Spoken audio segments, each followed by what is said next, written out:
Hey, FlimsyLunchTray here, and welcome to a World of Warships Waterline update, news article. So I was originally going to do a new player guide or intermediate player guide video for today, but it's Tuesday evening as I sit down and I see that they've just released this, being today. So I thought it'd probably be pretty important for us to go over this. I haven't looked at it. I have no clue what is even in this. So comment below on the scale of 1 to 10 how good or bad you think this article may be. 10 if you think it's going to be epic, 1 if you think it's going to be terrible, and you can just use that as a scale, and then you can just edit your comment and add your final conclusion. So if you're asking me, I'm not going to have my expectations high. I'm going to say 6. Like, okay, maybe a little good stuff going on, but I'll maybe I'd have to change the post-edit scores. So this is for the fall of 2023. I'll try to keep this video underneath half hour, hopefully. Greetings, captains. In our fresh Waterline episode, we take a look at the new features that have been released since the previous episode and share our development plans for World of Warships in fall 2023. You can watch this video. I'll just link it in the description of this video. I don't want to watch it and then get copyrighted or whatever. So just check it out. See what you think and how they go over there. So as tradition, they're going to go over what's already been done, so I can expand that. And in quick summary, it's the U.S. hybrid battleships, it's British submarines, Pan-American cruisers, European destroyers, which are active now, airship, escort, dockyard Dyson, which I have that, but I haven't played the ship yet. Trouble in the Hot Tub, adventurers, and convoy. The U.S. hybrid battleships has been, the newness of them have worn off. I've not been seeing as many when the new line released. So I think their newness has worn off a bit in that sense. So it's actually, I prefer not seeing these in randoms or whatever game mode. I have Louisiana and I need to upgrade computer build video on it eventually. Yeah, British submarines. Slow torps, but that kind of actually makes them more effective for homing purposes.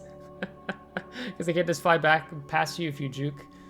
Pan-American cruisers, I think when we went up, the tier 5 and 6 were good. 7, 8 is crap. 9 is okay. 10 I have now, but I haven't played it yet. You have the European destroyers. I haven't tested them out yet. I think I have the first... I had 5, 6, and 7, I think. Or maybe I almost have 7. I don't remember now. So that's be interesting to see. They have radar, right? They've added Superships to secure you, Admiral Ushakov, the Joshua Humphreys, and the Kunming. So I haven't seen too many of those. Probably more Admiral Ushakovs and Securyus, in my opinion. They returned Airship Escort. They updated, made some changes to it. The Lunar New Year, they brought in a new commander, a unique commander for Pan-Asian ships, which actually, come to think of it, I have him now, and I need to actually train him. Well, Trouble in the Hot Tub, I didn't mind it. I thought it was kind of nice. It was just fun changing things up, so I liked it. I thought it was good. New dockyard Dyson. For my first, I haven't played a ship yet, so I can't even tell you my first impressions of it. New map. However you pronounce this map, it's okay, but yeah, it's better that it's for tier 5 and 9. I think 10s and Superships would struggle a bit more on the map. Adventurers, so it's like for Brisbane, and then the Almirante Gras. New collection, yeah, so this is a lot of things. So, I mean, the things they're covering here are, I think, overall are all right, pretty good. They introduced unique upgrades for the Venezia, Holland, Petropavlovsk, and the Manfred, so that's all cool. I'm I'm happy they finally included unique upgrades for these ships. I need to look closer at the Petropavlovsk and the Manfred von Richthofen. They changed domination modes, settings. Starting points at the beginning of the battle, as well as the number of points credited to one team and deducted from the other. They all made them similar. because basically they are trying to avoid eliminating extreme situations where battles continued for too long or ended too quickly. So that was their crack at it and adjusting the points in domination. Yeah. Okay, so I'm just going to skip through that. No need to look into that. Okay, summer plans. So they have Spanish cruisers that are in testing. It seems like Wargaming doesn't really know what they're doing with this line. I feel like when I made the dev blogs, there's some buffs, and there's nerfs, and there's buffs, and then there's nerfs. And then I think they put combat instructions on them, and then they removed combat instructions, which I don't think they need to. You don't need a whole line with combat instructions. I think that's stupid. Like that's, for me, that's been more of a super ship gimmick, not a tech tree line gimmick. Which is one of the reasons I'm not so fond of the Pan American line. Like, just do away with it. But anyhow, so we'll see what they do there. They have new super ships on the way this summer. You have the British super battleship, the Devastation, which they've been tweaking periodically. Soviet super cruiser Novosibirsk. Not even gonna try. Yeah, they've been tweaking that. They've been tweaking this one. I don't remember what they just did in the newest dev blog on the ship. They take their place in Tech Tree after Conquer and Petropavlovsk, respectively. Activities and improvements, strategic operations. In the upcoming updates, we're going to introduce strategic operations, a new activity that we plan to deploy in various events, in addition to combat missions, personal challenges, and various competitions such as the Industry Titans. Players will participate in strategic operations individually. They will not involve competing against other players. Strategic operations unfold on a virtual map that's divided into regions. How it works: players select one of the regions and start earning capture points by completing combat missions.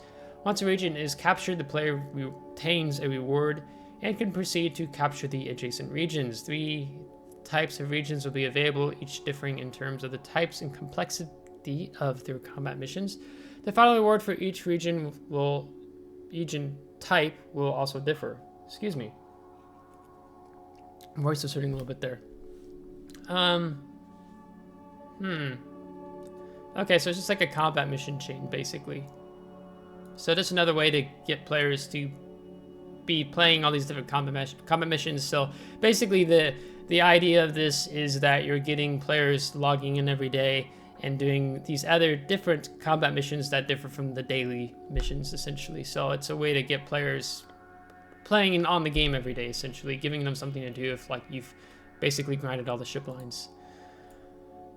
Lucian in the dockyard. So the construction of the Tier 10 Pan-Asian destroyer will commence at the Taiku dockyard this summer. The main reward of the event will be the Pan-Asian Tier 10 destroyer, Lucian.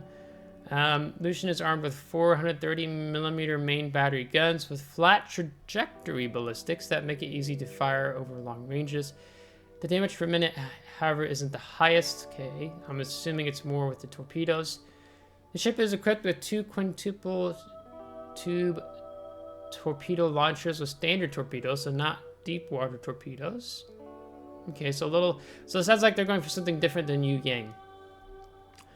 Distinguishing her from her researchable Pan-Asian destroyers and their deep water torpedoes, she can launch a decent number of torpedoes per salvo, but their range is mediocre.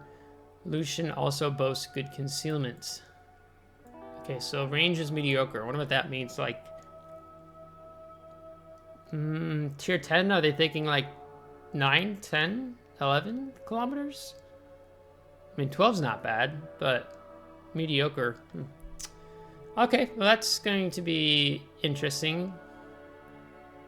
Because if they have flat trajectory ballistics, it makes it sound like it's more of a gunboat. Or maybe more like the European destroyers. But I'm assuming you still have smoke.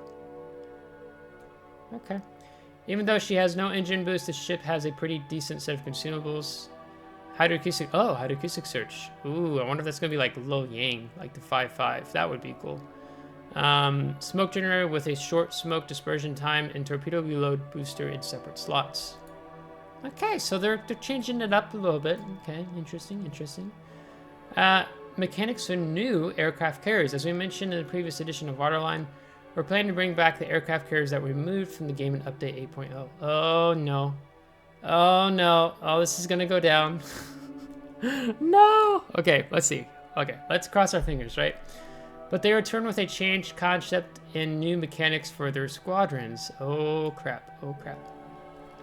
Okay, minefield mechanics. The player controlling the carrier's aircraft can place a minefield that activates after a certain period of time in a specific area on the map.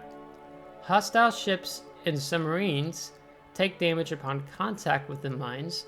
The minefield completely disappears after a certain period of time, or when a certain number of mines are destroyed. Okay, so let's talk our answer on this, okay? So they were talking about doing, what they call them, support aircraft carriers. And they had these things where you could delay the consumables on a ship. So like you would set it back so like your DCP or your radar like would be minutes before it even came off cooldown. That leaked out and was confirmed to be accurate, coincidentally, by Wargaming. They could have just denied it, but they didn't. So that was a bust. A lot of people weren't happy about that. And when they also heard about the minefield mechanics, people weren't happy about that either. I think part of the reason why maybe they did something like the hot tub event, you had mines in hot tubs. So they're kind of desensitizing you, trying to get you used to the concept of possibly have mines if you played Trouble in the Hot Tub, right? Okay, so it activates at a certain period of time. So it's got like a charge cycle. So maybe, I don't know, like 30 seconds a minute. Specific on the map, hostile ships, submarines can take damage upon contact with the mines. Minefields completely disappears after a certain period of time, or when a certain number of mines are destroyed. Okay, this is my problem with this. Okay, Wargaming is really good about killing brawling in the game and pushing. So if you see that there's these specified new aircraft carriers, you gotta be paying attention. Your map awareness has to be that much more important. Where, you know, maybe it's like, so for example, let's say I see an aircraft fly through. Maybe I do see him drop the mines.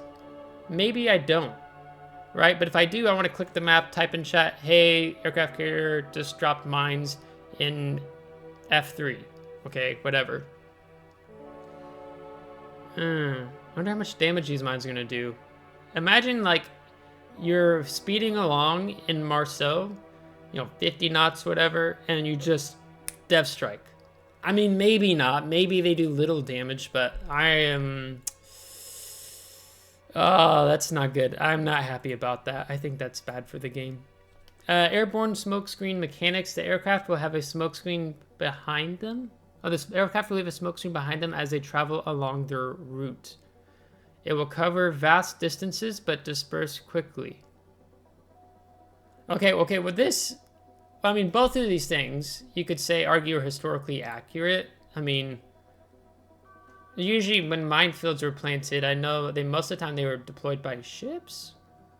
I don't know how much was dropped by aircraft. I have to look into my history on that. But the airborne smokescreen mechanics, that was a historical thing, although typically it was your destroyers, like, so the Battle of Samar, like off, what, Leyte Gulf or whatever. The destroyers, American destroyers, were popping smoke, right?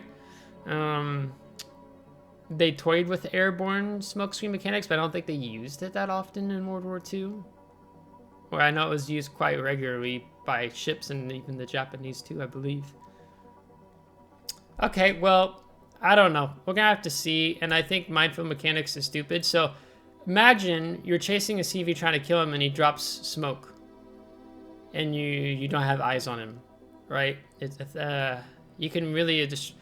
A aircraft carrier can use these skills very selfishly, or mechanics, I guess I should say. You know, drop mines around your CV, or, you know, put some along the lines. I wonder how many you can drop. That'd be really curious to know how many minefields you can drop, right? Can you spam them? Are they... put them in key choke points, right? Like that's what you're really gonna do with mines. Oh, I'm concerned about that. One of the summer updates will bring a special temporary battle type in which players will be able to try out the new mechanics on analogs of aircraft carriers that are already represented in the game. This will enable us to test the mechanic on the live servers with the numerous participants and without affecting other battle types. Based on the results, we'll decide how to implement these mechanics for the new aircraft carriers into the game in the best way possible. Yeah, because this is what's stupid with wargaming, right? So they make this thing called the public test server. And then they're like, well, we can't test what we actually ultimately want to test because it's just different on live servers than public test servers. And I mean, I'm sure they're still going to have this, I would think. You can test it out on public test servers before it hits the live servers, but I don't know. It's kind of stupid, but at least they're actually testing this out and use this as guinea pigs. So this is something, if they give you a survey on and stuff, definitely give your feedback on. So, yeah. This was not received well last year when they brought this up, and also being able to delay consumables on ships. They got roasted over that. Like, that was terrible thought to do in the game. But they don't see that represented here. It doesn't mean Wargaming's taking it off the table, possibly. They might want to bring it back, but at least they don't bring it up here. So, yeah. All right, well, we'll be looking for that this summer. Visual and audio enhancements. Art department always carrying, but it's not actually art department. It's broken up between two departments, but you know what I mean when I say art department. The maps will get new inhabitants, including birds and underwater fauna, because that's super important. And not like all the glitches in the game, right? Like, that would be terrible if they spent time fixing that. And player ships will even sometimes be accompanied by a school of dolphins. Oh, that's why they had all the dolphins here. I don't know. I don't know why they're taking so much time to invest in that. I think they can be investing in fixing other things. New Dawn, polar, and island maps will get new high detail textures. They're going to improve visual effects for water, shell hits, shell tracers, and over long distances. And shadows, I mean, even the over 2 years since I've been playing this game, since 2019, the graphics have come a long way. And even before that, back to 2015, they've even come a much longer way.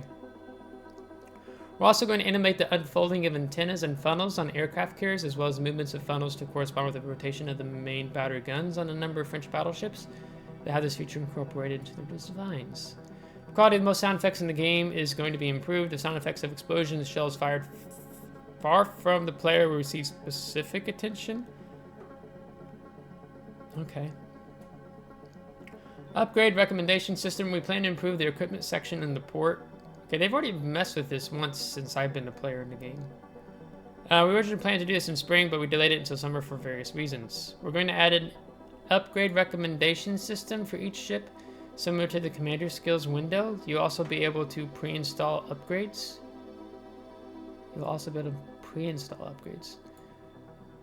Oh, okay, this will allow you to assess their effects in the ship specifications section before approving your choice. Okay. I like that. That would help me in doing the upgrade commander build videos. So then, without having to, spend 25 doubloons to demount something and then remount stuff and all that, I can actually give you a little more in-depth idea. Okay, I'm a fan of that. That's cool. We'll just have to see how well they do it. Distinctive insignia updates. We're going to update the distinctive insignia menu in late summer. Ready-made patches and emblems will be completed by Patch Constructor tab. This will help you create your personal insignia by combining different available elements: the symbol, patch, shape, border, color, background, color, and texture. Alright, I'm up for that. You'll also be able to generate a random patch from the available symbols, backgrounds, colors. Moreover, the rendering technology will be improved. Patches, including existing ones, will look more realistic. Okay. Other changes. Inspired by the classic game of battleships, Warship Strike will return to World of Warships. Once again, players will have the opportunity to engage in the mini-game and earn various rewards. This time, the rewards are being revamped, and we're changing the method of earning the necessary strike passes to access Warship Strike. We're also going to improve the look and feel as well as usability of the settings menus. You can look forward to tooltips describing the functions of given settings. We initially intend to implement this change in spring, but it will be finally added with one of the summer updates. So it looks like they planned for several things this spring, but they just delayed it, probably because they couldn't figure out the spaghetti coding. That's just my thought. Almost all combat missions will include operations and their completion criteria. A special coefficient will be applied to your progress in the missions with requirements that are easier to meet in this battle type. Example, inflict a certain amount of damage or earn certain ribbons. This way, completing missions and operations and other battle types will represent a similar level of challenge. Okay, well, that's expanding it. Okay, so I think that's a good thing, if I understand that right. This summer, all of our Twitch viewers can expect improved Twitch drops.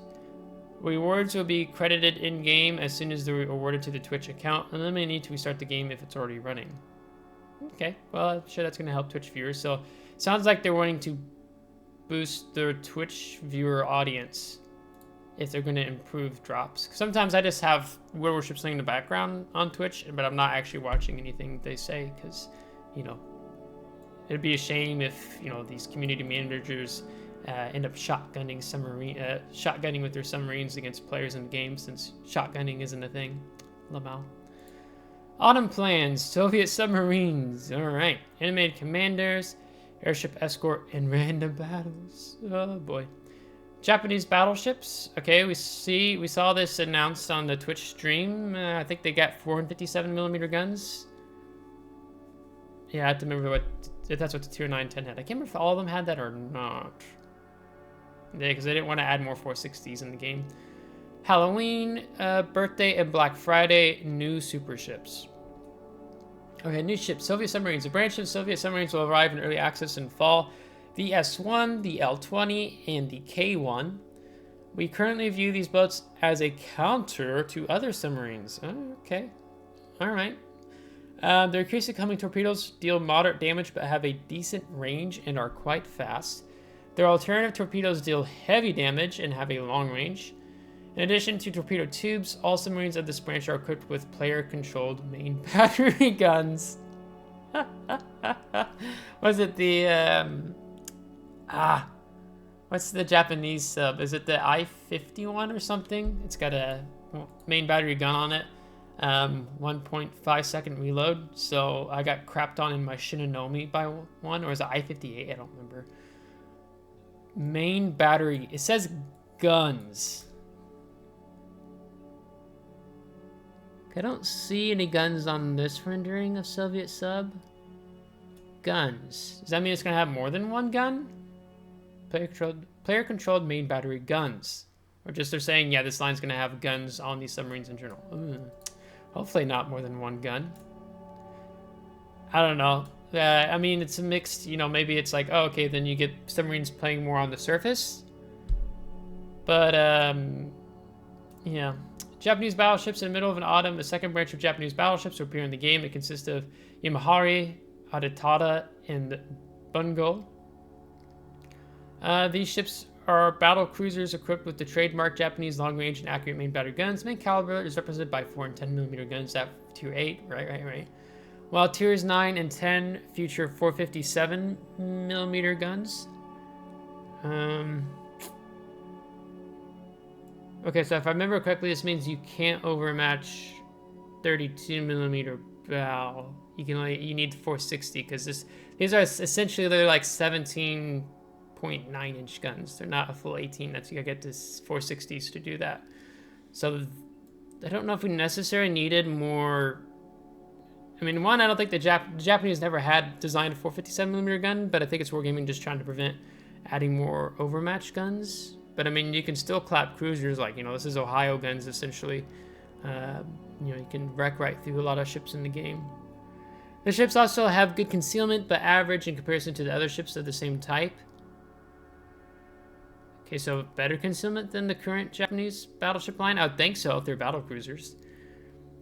Speed and mediocre survivability, so yeah, probably less survivability is what I would expect than Yamato, Zumo, and Amagi. Whoop, shoot. A highlight of their consumables is an improved variant of Repair Party for... Okay, so maybe like... Would it be like an Iowa heal? Montana heal? Not like a Conqueror heal. I wouldn't think they would do that. For more details about the new Japanese battleships, see our development blog. So basically, this is what it is.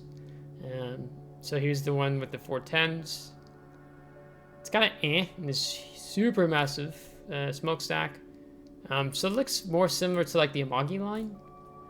And then this is 457s. So you have what, 2, 4, 6, 8, 410s, 2, 4, 6, 8, 457s, And then with, tier 10, they're just going to add another. So it's 10 457mm guns.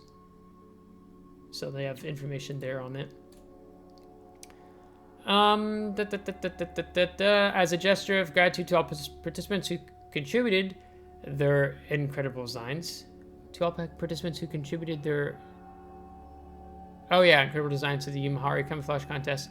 Or grant them early access to the winning entry implemented in the game as a permanent camouflage. Okay, cool. Superships. Autumn will see 2 new superships added to the game. Italian cruisers Piemonte and U.S. battleship Maine. They will follow the concept of the Tier 10 Venezia in the Italian cruiser and then the Tier 10 American battleship Montana, respectively. Okay, so Montana has 406s. It has 12 406s. So how do they make Montana more super? Well, more health. Maybe slightly better AA. And do they leave 406mm guns and go to 457mm guns? Are they going to do something like Conqueror to Devastation? You get 16 406mm guns? I mean, it's possible. Okay, this is my bet. Either the Maine will have 16 406mm guns or 9 457mm guns. I think. I could totally be wrong. Maybe it's 16. No, I think it's going to be one of those two. But there'll be 457s or 406s, just more. I think they're probably going to do something similar to Devastation, like from Conqueror Devastation. So yeah, maybe it's going to be 16 406s. We'll see. Seasonal events and improvements. Anniversary and Black Friday. Traditional seasonal activities that await players in autumn. Our favorite game is turning 8, so there's going to be a snowflake event with this. And we're getting ready to celebrate the anniversary with a bang. They will be held in a retro style. A sea of rewards and new content is heading your way, including a new collection. Okay, one of the most stylish events, Black Friday, is also on the cards. Is there anything better than taking the helm of a luxurious black ship and sinking your opponents? Now add some epic music to that image. The legendary song Back in Black is a perfect match. What does that mean? You can expect more details to come on the ships that will join the Black Fleet later this year. We'll also invite you to our platforms to share your thoughts on what ships you'd like to see all in black. Oh, I think they're having fun in writing that. I was like, wait, do they mean something by that? No. Yeah, so this is like you can pick up Alaska B, Massachusetts B, Jean Bar B, Pomeran B, and some aircraft carriers. I think Yoshino B, Kulsik B, I can't remember, Loyang B, Shornhorse B. I can't remember if there's a Black Tirpitz. Yeah. So, if you want to get Massachusetts, that's when you pick up Massachusetts as an example. Airship Escort in random battles. We previously told you that we regarded Airship Escort as one of the candidates to be added to random battles. It received a good response in the last round of testing, so this fall we're going to add Airship Escort to random battles as a permanent mode. After making some improvements and bug fixes, it represents the next step in its development after it appeared as a temporary battle type several times. Okay, this is the thing. Airship Escort is popular because it's a separate battle type than randoms. That is my opinion. You can disagree with me. You can let me know your thoughts in the comments respectively. Like, I like having respectful conversations, even if we disagree in comments with you guys. But I think Airship Escort was popular because it was its own battle type. Like, when you get tired of the random battle meta and you want to switch things up, you want to brawl more, then you went into Airship Escorts. I don't know how well this is going to go in random battles. I mean, honestly, because that's one of the things, because Airship Escort requires, like, I mean, even random battles, you could argue to an extent. If you're going to win, you need to take strong carry ships. And typically in random battles, you have a little more grace with that. But in Airship Escort, you know, if you're needing to brawl, you know, you're thinking, oh, I'm going to get Domination or Standard, and then you get Airship Escort. then it introduces a challenge in a ship that you have to brawl in that otherwise it's not meant to brawl. Like there's a good number of ships that aren't really good for brawling, but it pushes you outside of your comfort zone. So I have mixed emotions about this. I think Airship Escort should stay as its own battle type. Let me know what you think in the comments. I'd be curious to know what you think. Almost done. Halloween. For Halloween this year, we're planning a new nightmare operation. It will be the final chapter in the confrontation between a final chapter in the confrontation between Intania and the ships of the Twilight Fleet. This grand and epic event will include a couple of very interesting new mechanics. We'll share more details about them later. Animated Commanders. Animated Commanders first appeared in Trouble in the Hot Tub and received a lot of positive feedback. It's time to admit, it's been a pleasure for us to work on them as well. We're happy to tell you that we're currently working on improving the Animated Commanders, and we're planning to include this feature in our game in connection with different activities for future updates. Okay, so this is Waterline for past summer, fall. What do I think? I rated this probably a 7. It was my expectations in terms of things they intend to add. My negative thoughts immediately go to the mechanics for the new aircraft carriers. Like I'm not looking forward to mines in the game, to be honest. I feel like they're going to have to do a lot of testing to implement that well. Otherwise, I kind of see that being a flop. More submarines. Dumb. I mean, I don't really feel like this game... I mean, submarines have driven a good number of players away from the game. I mean, then we're losing veteran players in the game. So the overall, a lot of the veteran players in the game are leaving. I mean, I have friends who I would consider them veteran players that have been playing the game for a really long time, and they're just losing more and more interest in the game. I mean, there's nothing exciting about having subs just appear on your broadside and dump a bunch of torpedoes into you and one-shot you and getting shotgunned, right? Like, you had no idea that they're there. Airship Escort Random Battles, not a fan of it. I definitely wouldn't rate this an 8, 9, or 10. They have some good things happening. So, for example, wait, was that here? No, it was up here. The equipment upgrades recommendation system, that's a good thing. I like that. Fun to see that you can customize maybe a little bit more with your insignia selection update. That's a good thing. So that's passed. I guess another negative thing, maybe to an extent, is more overmatching the game. I don't know how much we are enjoyful. Yeah, I don't know. It's not bad. They've had terrible Waterline updates in the past, so I probably would give this one... I'm kind of torn between 6 and 7, so maybe I say 6.5 or a 6. They didn't... Like, I mean, I went in with really low expectations, and they kind of went a little bit above that, I guess. I give this Waterline update a 6. I think this really takes away... If they weren't going to reintroduce this crap, I would probably actually almost consider giving it an 8. But that really drops this down, in my opinion. So that's why I'm saying a 6 out of 10 versus an 8 out of 10 because of this. See, this is the thing with wargaming, okay? You can say Flimsy, they're just testing this. They're going to have its own battle type, so it won't affect what's going on. Okay, wargaming sucks at implementing changes in World of Warships. Okay, particularly over the last 2 years. They've completely shown that in various ways. You know, when they introduced Puerto Rico, or the dockyard for the first time, colossal failure, dumpster fire. When they did, what was it that they changed? That messed up with the guns, so they put a delay on your guns firing. Shoot. I don't know if it was an aiming change? Crap, I don't remember how they messed that up with the spaghetti coating. That's an example.